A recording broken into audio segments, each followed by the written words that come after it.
മാമാക്ക് ഇപ്പൊ കറക്റ്റ് എത്ര വയസ്സായി? കറക്റ്റ് എത്രയായിരുന്നു ചോദിച്ചാൽ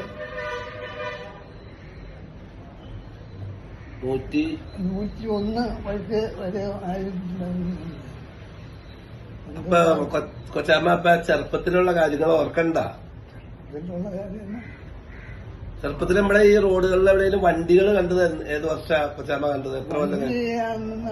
സൈക്കിളും ഇതൊക്കെ പണിയാറിയാ വലുതായ പിന്നെ കാറും ബസ്സൊക്കെ അത് കണ്ടുപിടിക്കുന്നതാ. അത് അന്ന് ഈ വഴിയൊന്നും ഓർമ്മയിലുണ്ടോ? ഈ വണ്ടിയില്ല. അപ്പൊ 1924 ഇപ്പൊ 25 1924 കൊച്ചാമ്മ ഉണ്ടായിരിക്കുന്നത്. ഇത് 2025 അന്ന് ഈ പ്രദേശങ്ങളൊക്കെ കാടാണ്, മൃഗങ്ങളോ അങ്ങനെയുള്ള കുറുക്ക മാത്രമേ ഉള്ളൂ. ആടിനെ കൊണ്ട് നടന്നു. അന്ന് വളയഞ്ചെറുക്കനെ സ്കൂളൊക്കെ ഉണ്ടാ സ്കൂളുണ്ട് ഓർമ്മയില്. അപ്പൊ അതിന് മുമ്പാണ് സ്കൂൾ വന്നിട്ട്. വളയഞ്ചെറുക്കനെ റോഡുകളൊക്കെ ടാർ ചെയ്യുക അങ്ങനെയൊക്കെ ഉണ്ടായിരുന്ന പാലം മാറാൻ ഞാൻ കൂടിയിട്ടുണ്ട്.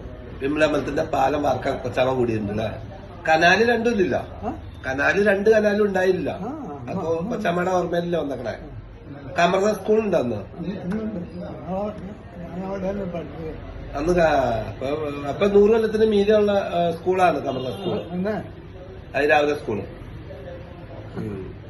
സ്വാതന്ത്ര്യം കിട്ടുന്ന സ്വാതന്ത്ര്യ സമരത്തിനെ കുറിച്ച് കൊച്ചാമ്മ ഓർക്കണ്ട? എങ്ങനെയാണ് കിട്ടിയെന്ന് പറയാൻ പറ്റില്ല. സമരങ്ങൾ എന്തെങ്കിലും ഓർക്കണ്ട? പോലീസ് വന്നതോ അല്ലെങ്കിൽ ഈ ബ്രിട്ടീഷുകാരുടെ കാര്യങ്ങളോ അങ്ങനെ എന്തെങ്കിലും ഓർക്കണ്ട?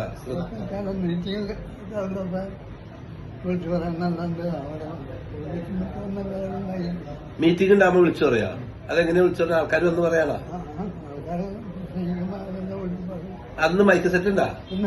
മൈക്ക് സെറ്റ് അത് 47 മുമ്പല്ലേ? 1947 മുമ്പ്.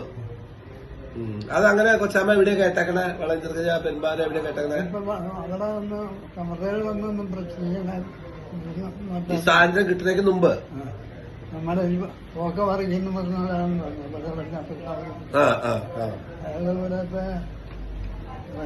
ആളുണ്ട്. അയാള് വലിയ മനുഷ്യരണം നല്ല പ്രസംഗമാണ്. പുള്ളിയാണ് പ്രസംഗിച്ചത്. അതുപോലെ ഒരു നായർ ഏതാന്ന് പറഞ്ഞു. അത് പെരുമ്പാവൂർ ടൗണിലൊക്കെ കൊച്ചാമ്മ ചെറുപ്പത്തിലെ പോകാറില്ല? പോയിട്ടുണ്ട്. എങ്ങനെ നടന്നാ? എങ്ങനെയാ പോണേ? നടന്നു. ആദ്യമായിട്ട് ഞാൻ പെരുമ്പാവൂർക്ക് പോയത് ഈ മംഗൽ